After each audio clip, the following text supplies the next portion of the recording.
목자들은 그날 밤에도 베들레헴 외곽 어느 한적한 들판에서 그들의 양떼를 지키고 있었습니다. 밤은 춥고 길었습니다. 살림살이 걱정에 먼 하늘 별빛만 멍하니 바라보다 몸을 웅크리고 잠을 청했습니다. 별빛은 영롱한데 삶이 나아지리라는 희망은 가물가물 사라지고 있었습니다. 로마의 아우구스투스 황제가 천하를 호령하던 때입니다. 구레노가 시리아 총독으로 있었습니다. 로마의 평화라는 허구의 신화가 사람들의 의식과 삶을 옥죄던 시대였습니다. 소수의 로마 시민만이 누릴 수 있는 평화였습니다. 그들의 사치스러운 삶과 평안을 위해 다수의 사람들이 희생을 당해야 했던 불의한 세상이었습니다. 가난한 사람들은 가혹한 세금에 살림이 거들났고 새로운 세상의 꿈은 꺼질 듯 가물거렸습니다. 삶에 여백이 없으니 민심은 흉흉해지고 각박해졌습니다. 사람들은 한숨을 입에 물고 살았습니다. 그날 밤 목자들은 캄캄한 밤하늘을 바라보면서 자기들 속에 깃든 어둠을 응시하고 있었습니다. 그러던 중 그들은 돌연 아주 낯선 기척에 놀라게 됩니다. 주님의 한 천사가 그들에게 나타났던 것입니다. 주님의 영광이 그들을 두루 비추었습니다. 신비한 빛이 목자들을 감쌌습니다. 마치 호렙산에서 모세가 경험했듯이 주님의 영광스러운 광채가 그들을 비추었습니다. 초현실적인 광경 앞에 놀란 목자들은 몹시 두려워했습니다. 신적인 두려움에 사로잡혀 들판에 엎드렸습니다. 그런데 그런 그들의 두려운 마음을 어루만지듯 부드럽고 나지막한 목소리로 천사가 그들에게 말했습니다. 두려워하지 마라. 내가 온 백성에게 큰 기쁨이 될 좋은 소식을 너희에게 전하여 준다. 성경에서 큰 기쁨의 소식은 메시아의 도래를 지칭하는 말입니다. 오늘 다윗의 동네에 너희에게 구주가 나셨으니 그는 곧 그리스도 주님이시다. 그들이 그렇게도 기다리던 구주가 나셨다는 것입니다. 헤롯의 압제 아래서 숨 죽이고 살던 모든 백성에게 큰 기쁨이 될 것이라는 것입니다. 놀라운 소식이었습니다. 마태복음서는 주님이 세상에 오신 까닭을 자기 백성을 그들의 죄에서 구원하시기 위해서라고 합니다. 마태복음 1장 21절입니다. 그 이름을 예수라 하라. 이는 그가 자기 백성을 그들의 죄에서 구원할 자이심이라. 우리는 세상에 태어나는 순간부터 죄의 영향력 아래 살아갑니다. 어느 누구도 죄의 인력에서 벗어날 수 없습니다. 그래서 우리는 죄인입니다. 그런데 그 죄의 종살이를 하는 이들을 구원하기 위해 주님이 오셨다는 것입니다. 이보다 기쁜 일이 어디 있겠습니까? 그런데 좀 이상합니다. 메시아를 알아볼 수 있는 표징입니다.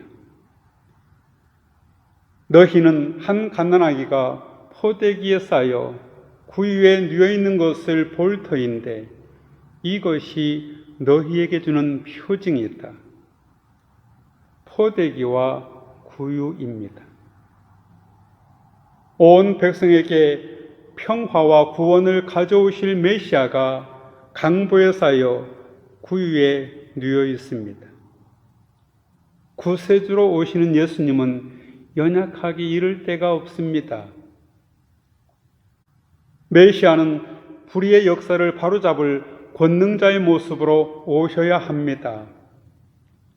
그런데 오시는 주님의 모습이 너무 초라합니다.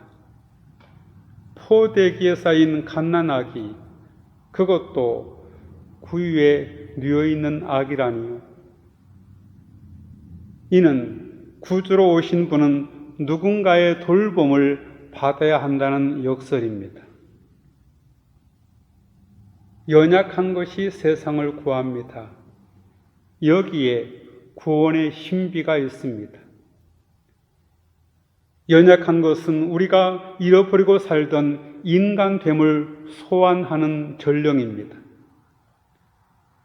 자꾸 연약한 것 앞에 자꾸 다가갈 때 우리 영혼은 맑아집니다. 욕망의 중독에서 벗어날 수 있습니다. 하나님의 나라는 사람들이 외면하는 그 자리에서 조용히 시작됩니다. 모든 사람과 피조물이 저마다의 몫을 온전히 누리며 사는 새 세상의 꿈은 포대기에 쌓인 아기처럼 늘 연약해 보입니다.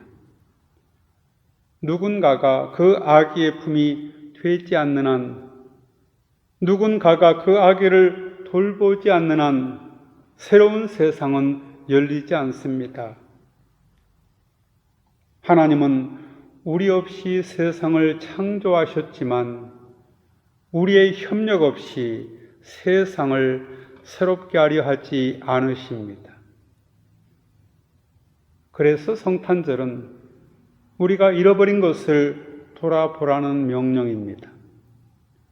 우리가 잃어버린 것은 포대기와 구유, 수건과 대야, 십자가입니다.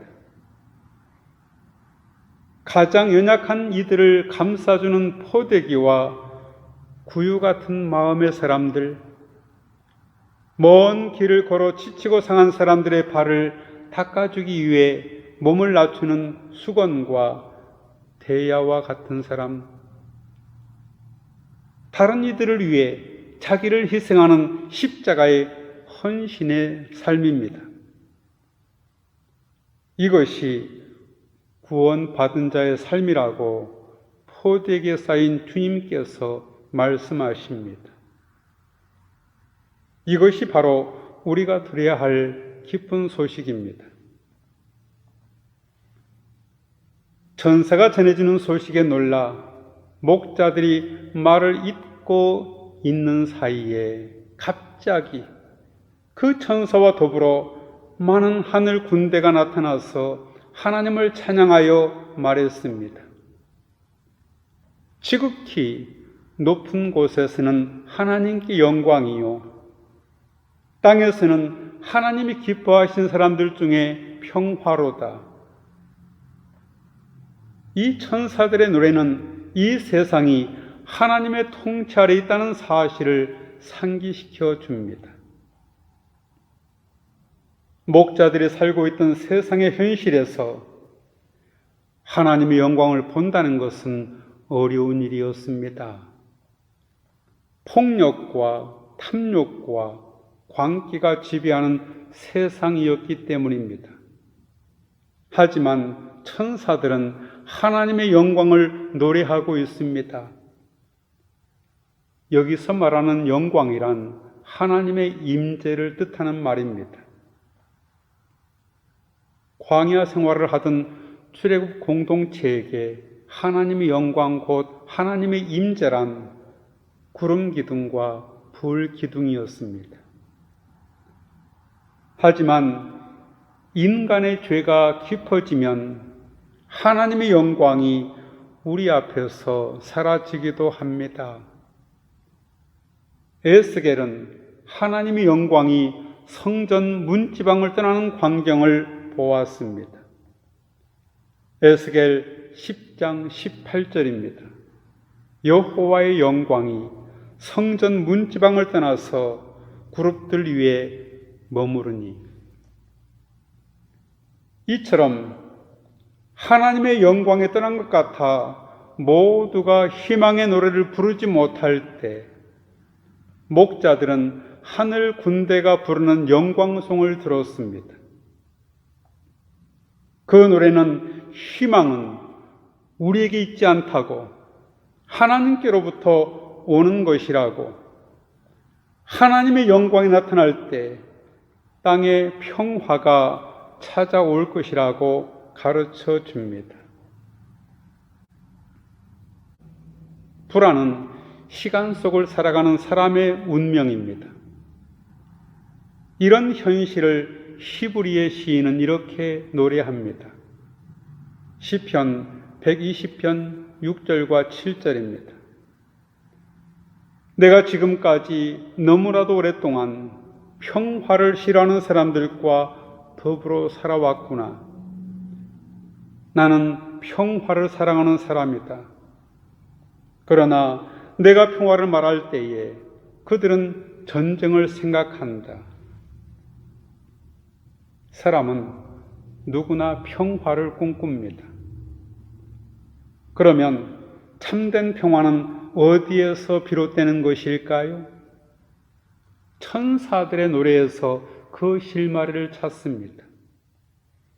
더없이 높은 곳에서는 하나님께 영광이요, 땅에서는 주님께서 좋아하시는 사람들에게 평화로다. 그렇습니다. 평화는 우리가 주님께서 좋아하시는 사람이 되는 데서 시작됩니다. 하나님이 좋아하시는 사람은 어떤 사람일까요?